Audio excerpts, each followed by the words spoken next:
কাটা মুন্ডুটিকে জুড়ে দিতে সক্ষম হন।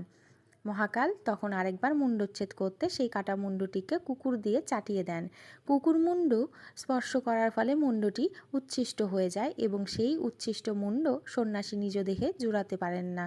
দেবী কিন্তু সন্ন্যাসীকে একটি বরদান করেন। তিনি বলে, তান্ত্রিক সন্ন্যাসীর মুণ্ড নিঃসৃত রক্ত থেকে দহের সৃষ্টি হবে, সেই দহের জল দিয়েই তৈরি হবে মায়ের ভোগ।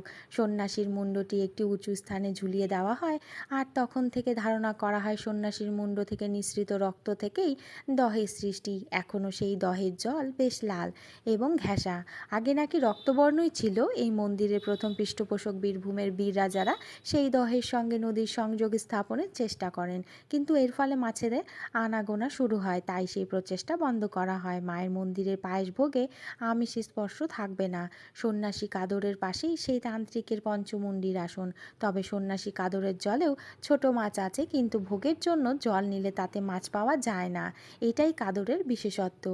দেবীর ভোগের ব্যাপারে একটা প্রশ্ন কিন্তু দেখা যায়, কোনো দেবী স্থানে নিরামিষ ভোগ দেওয়ার প্রথার কিন্তু প্রচলন নেই। এই দেবী স্থানে কিন্তু ভিন্ন, যদিও হাঁড়িকাঠ জানান দেন বলি সেখানে হতো। তবে কেন প্রতিদিনের পুজোয় ভোগ নিরামিষ? শ্মশানের মধ্যস্থল বৈষ্ণবদের সমাধিক্ষেত্র বীরভূমের ফুল্লরা শক্তিপীঠের চারপাশে ওই সমাধিক্ষেত্র চোখে কিন্তু পড়বে। এই দেবী স্থানেও আমরা বৈষ্ণবদের সমাধি দেখতে পাই। তাহলে গাইস, তোমরা দেখতে পেলে যে এই দ্বারবাসিনী মন্দিরের কিন্তু রহস্য প্রচুর রয়েছে। একটা ভিডিওতে সেটি কিন্তু সম্পূর্ণ করা সম্ভব না।